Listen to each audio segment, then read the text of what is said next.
شروع اللہ پاک کے نام سے جو بڑا مہربان اور نہایت رحم کرنے والا ہے۔ محترم ناظرین، السلام علیکم ورحمۃ اللہ وبرکاتہ۔ پہلا سوال، ایک شادی شدہ مرد نے ایک شادی شدہ عورت کے ساتھ ایک ایسے ملک میں زنا کیا جس میں حد زنا نافذ نہیں ہے، تو اس کی توبہ کی کیا صورت ہے؟ کیا اس کی توبہ کے لیے یہ ضروری ہے کہ اس پر حد زنا نافذ کیا جائے؟ امام بخاری اور امام مسلم نے حضرت ابو ہریرہ رضی اللہ تعالی عنہ سے روایت کی ہے، انہوں نے فرمایا، میں نے حضرت رسول صلی اللہ علیہ وآلہ وسلم کو یہ فرماتے ہوئے سنا ہے، علانیہ گناہگاروں کے علاوہ میرے ہر امتی کی معافی ہے، اور علانیہ گناہگاری میں سے یہ بھی ہے کہ آدھی رات میں کوئی عمل کرے اور اللہ تعالیٰ اس کی پردہ پوشی فرما دے، پھر صبح ہوتے ہی وہ یہ کہے، اے فلاں میں نے رات میں یہ کیا کیا، حالانکہ اس کا پروردگار رات بھر اس کی پردہ پوشی فرماتا رہا اور اس نے صبح ہوتے ہی اللہ کی پردہ پوشی کو چاک کر دیا۔ اس لیے اگر کسی شخص سے کوئی گناہ ہو جائے اور اللہ تعالیٰ نے اس کی پردہ پوشی فرما دی تو اس شخص کو چاہیے کہ اپنے آپ کو رسوا نہ کرے، کیونکہ برائی کی پردہ پوشی کرنا اللہ تعالیٰ کی ایک صفت ہے،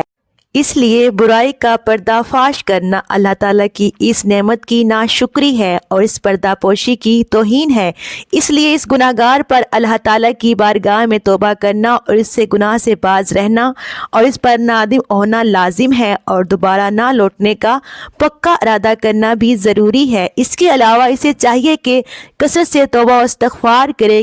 کیونکہ اللہ تعالیٰ نے گناہگار کو اس بات کا مکلف نہیں بنایا کہ وہ اپنے آپ پر حد نافذ کرنے کی کوشش کرے، بلکہ وہ تو اس بات کا پابند ہے کہ اپنے آپ کی پردہ پوشی کرے۔ واضح رہے کہ حدود کا نافذ مسلمانوں کے خلیفہ یا حاکم کا کام ہے۔ یاد رہے کہ جب حضرت معظم بن مالک نے ایک ایسی لڑکی کے ساتھ زنا کیا جو اس پر حلال نہیں تھی، تو حضرت حذال نے انہیں مشورہ دیا کہ حضرت نبی کریم صلی اللہ علیہ وآلہ وسلم کی بارگاہ میں حاضری دیں۔ جب وہ حاضر ہوئے اور آپ صلی اللہ علیہ وآلہ وسلم کے پاس 4 بار گناہ کا اقرار کیا، تو حضرت نبی کریم صلی اللہ علیہ وآلہ وسلم نے انہیں سنگسار کرنے کا حکم صادر فرمایا، اور حضرت حذال سے فرمایا، اگر تم ان کی پردہ پوشی کر دیتے تو تمہارے لیے بہتر تھا۔